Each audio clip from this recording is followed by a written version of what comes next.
நண்பர்களுக்கு அனைவருக்கும் வணக்கம். நான் உங்கள் அருமை நண்பன் மோகன் பேசுகிறேன். இந்த காணொளி எதை பற்றி பேச போகிறேன்னா, இந்தியா மிகப்பெரிய ஒரு தாக்குதலை நடத்தியிருக்காங்க. அந்த தாக்குதலை பற்றி தான் இன்றைக்கி பேச போகிறோம். அது முக்கியமான விஷயமான அது. இந்த தாக்குதல் பற்றி நான் தெளிவாக விளக்கணுன்றதுக்கான காணொளி. வாங்க நண்பர்களே, இந்த காணொளிக்குள்ளே போகலாம். நண்பர்களே, ஒரு ஏப்ரல் 24 நினைக்கிறேன், அன்றைக்கி அப்பாவி 27 இந்தியர்கள் மீது இந்த பாகிஸ்தான் பயங்கரவாதிகள் பகல்காமில் ஒரு தாக்குதல் நடத்தினாங்களே, அதுக்கு பதிலடி இந்தியா எப்போ கொடுக்குன்னு எதிர்பார்த்தோம். அதுக்கான பதிலடியை இந்தியா நேற்று இன்னைக்கு காலையில் அதிகாலை 1:45 ஆரம்பித்து பாகிஸ்தானுடைய 9 இடங்களில் பயங்கரவாதிகள் குழுக்கள் இருக்கிற இடத்துல தாக்குதல் நடத்தியிருக்கிறாங்க. ஒரு துல்லியமான தாக்குதல். இந்த தாக்குதலை எப்படி சொல்லி அரசை பாராட்டணும்னா, மிகப்பெரிய விஷயமாக பாராட்டணும். இந்த தாக்குதல் மூலமாக தீவிரவாதிகள் குழுக்கள் மீது மட்டும்தான் அந்த இடங்களும் அது மேலே இருக்கிற இடத்துல மட்டும்தான் தாக்குதல் நடத்தியிருக்கிறாங்களே தவிர, பாகிஸ்தான் இராணுவ நிலைகள் மீதோ இல்லை பாகிஸ்தான் மக்கள் மீதோ எந்த ஒரு தாக்குதல் நடத்தல. அது ஒரு மிகப்பெரிய ஒரு வெற்றின்னு தான் சொல்லணும். இந்த தாக்குதல் பார்த்திங்கன்னா, பாகிஸ்தான் ஆக்குபைட் காஷ்மீரில் ஆரம்பித்து முஷாரஃபாபாத்தில் ஆரம்பித்து பாகல்பூர், பாகிஸ்தான் உள்பகுதியான பாவுல்பூர் வரைக்கும் நடந்திருக்குது. இந்த தாக்குதல் பார்த்திங்கன்னா மிகப்பெரிய ஒரு வெற்றி. கிட்டத்தட்ட 80 தீவிரவாதிகள் கொல்லப்பட்டிருக்காங்கன்றதான செய்தி வந்திருக்குது. இது ஒரு மிகப்பெரிய ஒரு விஷயம். நம்ம அனைவரும் சந்தோஷப்படணும், கொண்டாட வேண்டிய நாள் இது. இந்த கேடுகட்ட பயங்கரவாதிகளை கொல்றதுக்கு அரசு எடுத்த மிகப்பெரிய ஒரு துல்லிய தாக்குதல் தான் சொல்லணும். இதற்கு உறுதுணையாக இருந்த அனைத்து, அதாவது முப்படை தளபதிகளையும் செம்மையாக பாராட்டுறேன்.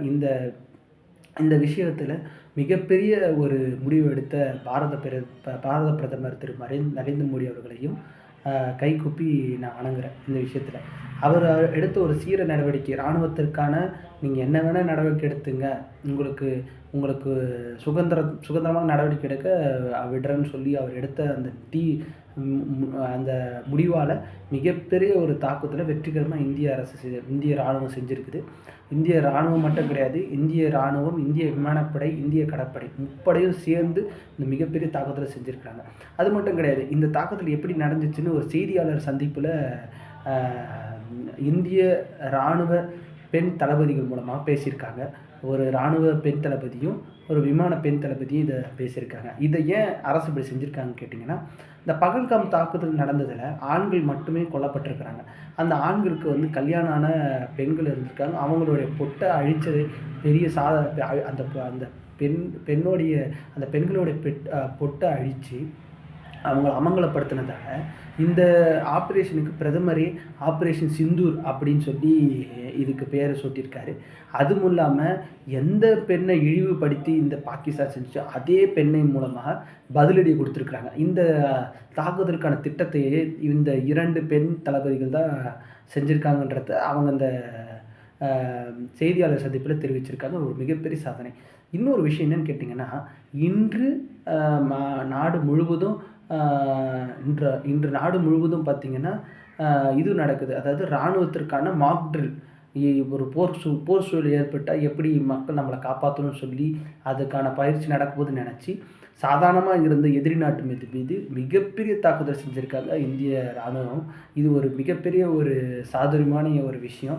இதை பாராட்டுக்குரிய விஷயந்தான். மக்களே, இந்த மாதிரி நேரத்தில் தான் நம்மளை வலிமையும் ஒற்றுமையாக இருந்து இந்த தேசத்துக்கு பாடுபடணும். ஒவ்வொரு உயிருக்கும் விலை உண்டு. அந்த விலைக்கான பதிலை இந்திய அரசு மிகப்பெரிய ஒரு பதிலடி கொடுத்துருக்குறாங்க. இதுக்கடுத்து தீவிரமான நடவடிக்கை இந்திய அரசு எடுப்புன்றத எனக்கு எல்லளவு சந்தேகம் இல்லை. இதுக்கு அடுத்து பார்த்திங்கன்னா, இது மீது பாகிஸ்தான் ஒரு நகைச்சுவை பண்ணிகிட்ருக்காங்க. நான் போர் தொடுப்பேன், இதுக்கான பதிலடி தருவேன்னு சொல்லி. நீங்கள் என்ன பதிலடி தர போகிறீங்க? அதுக்கு தயாராக நம்ம இந்திய அரசு தயாராக இருக்குது. என்ன வேணால் தாக்குதல் வேணால் வந்தாலும் சமாளிக்க நாங்கள் தைரியமாக இருக்கிறோன்றத சொல்லியிருக்காங்க. முக்கியமாக நான் இந்திய உளவுத்துறையான நம்மளுடைய வெளியுறவு உளவுத்துறை ரா அவங்கள மிகவும் நான் பாராட்டுறேன். ஏன்னா, அவங்க குடுத்த இந்த தகவல் தான் மிகப்பெரிய ஒரு ஒரு ஒரு மிகப்பெரிய ஒரு தகவல். எங்க தீவிரவாதி குழுக்களோட இடம் இருக்குன்னு சொல்லி அவங்களுக்கு தெரிஞ்ச அந்த 9 இடத்தையும் குடுத்துருக்குறாங்க. முக்கியம் பார்த்தீங்கன்னா, 21 இடம் இருக்குதாம். அதில 9 இடம் ரொம்ப முக்கியமானதுன்னு சொல்லி அந்த 9 இடத்துல தாக்குதல் நடத்தியிருக்கிறாங்க. இத வந்து ராணுவ பெண் தளபதி அவங்க சொல்லியிருக்கிறாங்க. மொத்தம் 21 இடத்துல தாக்குதல் நடத்தணும்னு நெனச்சோம். ஆனா, இந்த 9 இடத்த தான் நாங்க கடைசியா முடிவு பண்ணோம் அப்டின்னாங்க. இது ஒரு மிகப்பெரிய ஒரு விஷயம். அதுக்கடுத்து இந்த தாக்குதல பத்தி வழக்கம் போல இழிவா பேசுற ஒரு செய்தி சா செய்தி நிறுவனம்னா, இந்த பிரிட்டிஷ் பிராட்காஸ்டிங் சேனல் பிபிசி. அது எதுக்கு இந்தியாவுல இருக்குதுன்னு தெரியல. மத்திய அரசு அத தடை செஞ்சா ரொம்ப நல்லதா இருக்கும்னு நெனைக்கிறேன். அதுல என்னன்னு கேட்டீங்கன்னா, இந்தியா வந்து அ ஒரு மருத்துவமனை மேல தாக்குதல் நடத்திருச்சு. ஒரு மசூதி மேல தாக்குதல் நடத்துச்சு. அப்பாவி மக்கள் கொன்னுச்சு இந்தியா அப்படின்னு சொல்லி அபாண்ட பழிய போடுது இந்த பிரிட்டிஷ் அரசு.